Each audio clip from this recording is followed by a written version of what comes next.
This is Benedict Forsyth, bringing you the latest TRIAC Chronicle recording of 1873, reporting the news in even these darkest of times. I am speaking to you from our mobile ethergram broadcast unit, deep in the heart of Imperial Eastern Union territory.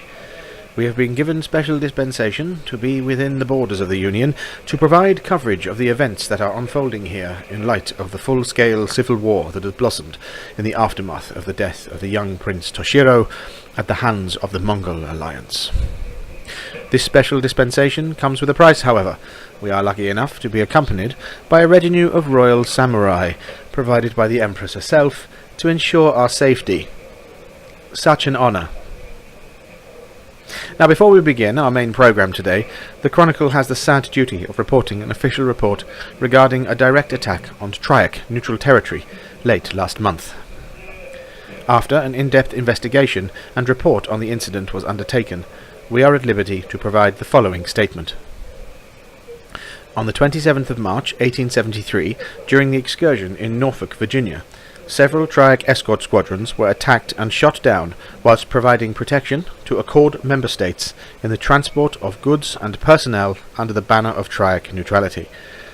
We have it on good authority that the aggressors were identified as sporting the symbol of the Amalgamated Nations Terror Initiative, or ANTI. On each occasion, the squadrons were fired upon from the ground by heavy ordnance from ocean-based platforms, and in all instances, all craft were lost with all hands. This unprecedented attack was the forerunner to an assault on the 28th by a covert force that made landfall on the island of Bermuda in the early hours of the morning. The initial assault was made with the addition of a distraction by a fast-moving interceptor craft, who swept in and opened fire with a broadside on the upper levels of the Triangle Base facility. Before speeding away, the attack caused minimal damage, but was enough to mask the insertion of a small force of elite mercenaries, believed to also be in the employ of Major Reinhardt and ANTI. The force is assumed to have moved ashore and begun to assess the island for a way into the underwater facility. At an undisclosed time in the incident, it seems that the force gained access to a sub-level by way of forced entry through a vent on the island's surface. It is supposed at this time that this way into the facility was provided by parties working for the terrorist organization, and a full investigation of staffing at the Triangle has been initiated. The insurgents made their way into the facility and breached the first level before being cornered by TRIAC security forces led by Kurt Nightspell, who was currently at the facility, debriefing with Dmitry Petrov after their return from a classified mission. The report then states that a firefight broke out, in which the insurgents were killed to a man. This was not, however, a one-sided fight, and a number of casualties were taken on the TRIAC side. Most prominent of these deaths was Charles Wood, Viscount Halifax, and his wife, Lady Mary Wood, Lord Grey's younger sister. Also critically wounded in the gun battle was Kurt Nightspell, who was hit multiple times whilst trying to shield Lady Mary from the gunfire. Our thoughts and prayers are with Lord Grey and his family as they cope with this loss, and we at the Chronicle wish a speedy recovery to Her Nightspell, though his injuries are severe. What the reaction of TRIAC will be to this run of targeted attacks against the club is yet to be seen, but at this time Lord William has been unavailable for comment. We now turn our attention to the issue that has been flooding the news over the last few months: the Crimson Gargantuan monstrosity. Reports that have been flooding in over the last fortnight tell us that the creature, alongside a community of deranged cultists that had taken to worshipping it, have been defeated by the hard-won efforts of Lord William Grey's TRIAC cell. Reports provided by various intelligence sources, both in and out of the club, have described a battle against insanity, mutation, and forces that threaten to tear the cell apart.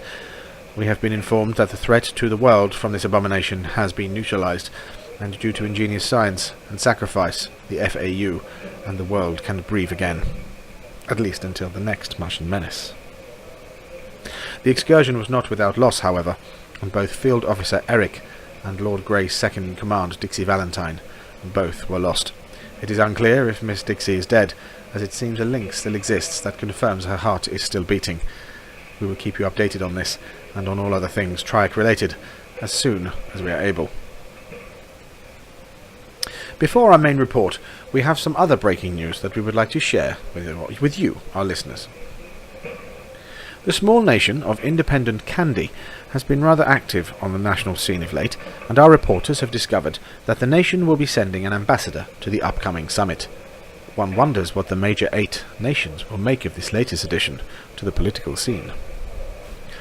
The renowned archaeologist and explorer Claude René Fontaine has been active in the news again, after a long absence from the public scene.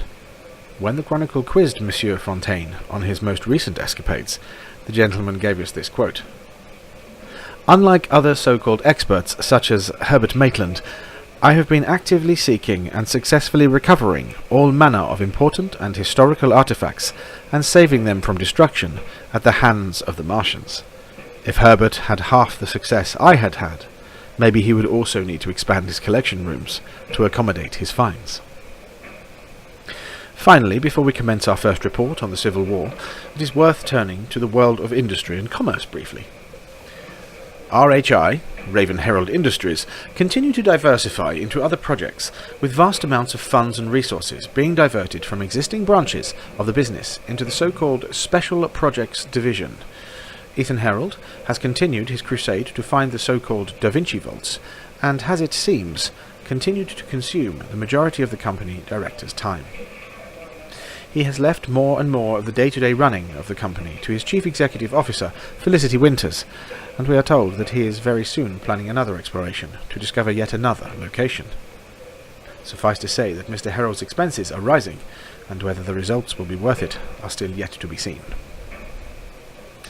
The world of finance is ever present, even with the shadow of war looming over us.